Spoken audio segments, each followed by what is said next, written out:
Hello everyone, আসসালামু আলাইকুম। সবাই কেমন আছেন? আশা করছি ভালো আছেন। বন্ধুরা, নতুন একটা রেসিপি নিয়ে চলে আসলাম। এই রেসিপিটা ভাইরাল একটা রেসিপি। এখন আমের সিজন, আম দিয়ে এই লোভনীয় এই নাস্তাগুলো বানিয়ে নিতে পারেন সকাল, বিকাল, সন্ধ্যা।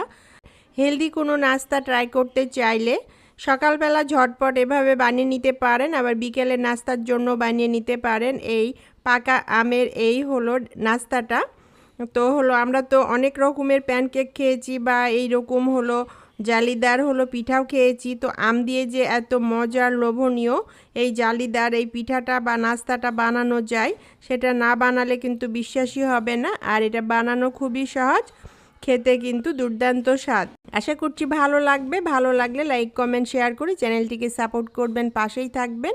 এইরকমই নতুন নতুন রেসিপি দেখতে চাইলে আমার পেজটিকে সাবস্ক্রাইব, ফলো দিয়ে রেখে দিতে পারেন। তাহলে চলুন রেসিপিটা কিভাবে বানাবো দেখে নেই। একটা বড় সাইজের আম নিয়েছি, আর এই আমটা হলো দিনাজপুরের বা রংপুরের এই যে হাড়িভাঙ্গা আম। এই আমটা খুবই মিষ্টি। তো এখানে আমি একটা আম নিয়েছি, আমের খোসাটা ছাড়িয়ে নিলাম। আর এরকমভাবে পিস পিস করে আমি হলো আমটা কেটে নিলাম। আপনারা যে কোনোভাবেই আমটা কেটে নিতে পারেন বা হাত দিয়ে ম্যাশ করেও নিতে পারেন। তো আমটা আমি কেটে এভাবে রেডি করে নিলাম। আমরা সকালে বিকালে নাস্তার জন্য তেল ছাড়া খাবার খুঁজছি, কোন রেসিপিটা তেল ছাড়া বানানো যায় এগুলোই খুঁজি। তো বন্ধুরা, এই তেল ছাড়া খাবারটা কিন্তু খেতেও সুস্বাদু, হেলদি এবং আমাদের স্বাস্থ্যের জন্য খুবই উপকারী। এখানে একটা ব্লেন্ডারে জার নিয়েছি, আর এই কুচি করা আমগুলো দিয়ে এটাকে একদম মিহি করে পেস্ট করে নিব। আর এটা পেস্ট করার সময় কোনো প্রকারের পানি ব্যবহার করব না, পানি ছাড়াই একটা পেস্ট করে নিব। পেস্ট করে নিয়েছি, দেখতেই পাচ্ছেন। এখন এটা আমি হলো কিন্তু একটা হলো স্ট্রেনারে রেখে ছেঁকে নিব, যেটার আঁশটা। তো ছেঁকে নিয়ে রেডি করে আমি এই আমের পিউরিটা এখানে নিয়ে নিলাম একটা বাটিতে। আর সামান্য একটু লবণ দিয়ে দিলাম 2 চামচ, এখানে চিনি দিয়ে দিলাম। এটা মিষ্টি যদি না খেতে চান তাহলে চিনিটা স্কিপ করতে পারেন।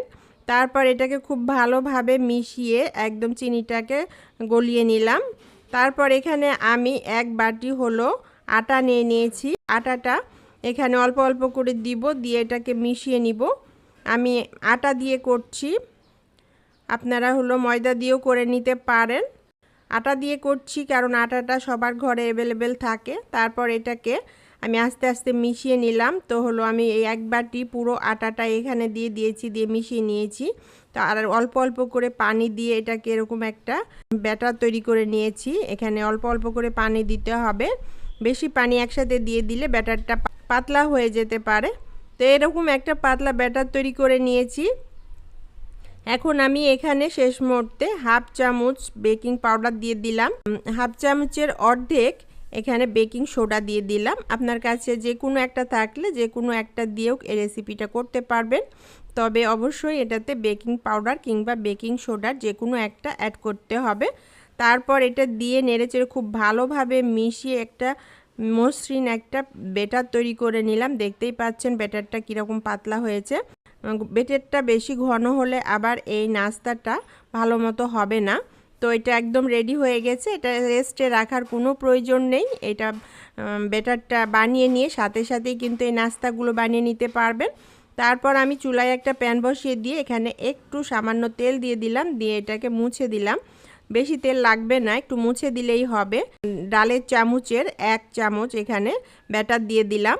আর ব্যাটার দেওয়ার সময় চুলার আঁচটা একটু বাড়িয়ে দিতে হবে, আর হলো তাওয়াটা একদম খুব ভালোভাবে হিট করে নিতে হবে।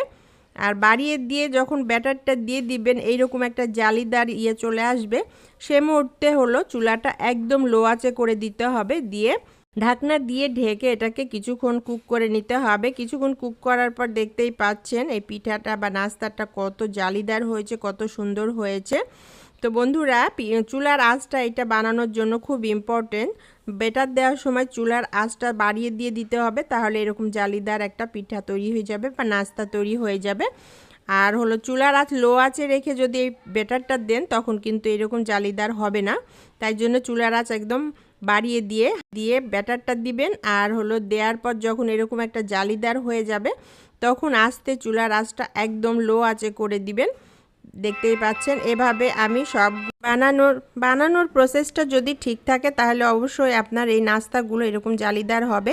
আমি একে একে অনেকগুলো বানালাম, দেখতেই পাচ্ছেন প্রত্যেকটা নাস্তায় আমার এরকম জালিদার হয়েছে আর এরকম সুন্দরও হয়েছে। তো বন্ধুরা আমি এভাবে অফ ক্যামেরায় সবগুলো এই জালিদার পাকা আমের এই নাস্তাগুলো আমি বানিয়ে রেডি করে নিয়েছি। দেখতেই পাচ্ছেন মাশাল্লাহ, দেখতেও এটা যেরকম সুন্দর হয়েছে, জালিদার হয়েছে, আর এটা খেতে কিন্তু সেই রকম স্বাদ, আর এটাতে কোনো তেল নেই। তো এটা খুবই হেলদি একটা নাস্তা। তো আপনি হলো যে কোনো সময় বানিয়ে নিতে পারেন, একদিন হলো এই নাস্তাটা ট্রাই করে দেখবেন। আশা করছি আপনাদের পছন্দ হবে, আর পছন্দ হলে লাইক কমেন্ট শেয়ার করে আমার চ্যানেলটিকে সাপোর্ট করবেন, পাশেই থাকবেন। এইরকমই নতুন নতুন রেসিপি দেখতে চাইলে আমার পেজটিকে সাবস্ক্রাইব ফলো করে রেখে দিতে পারেন।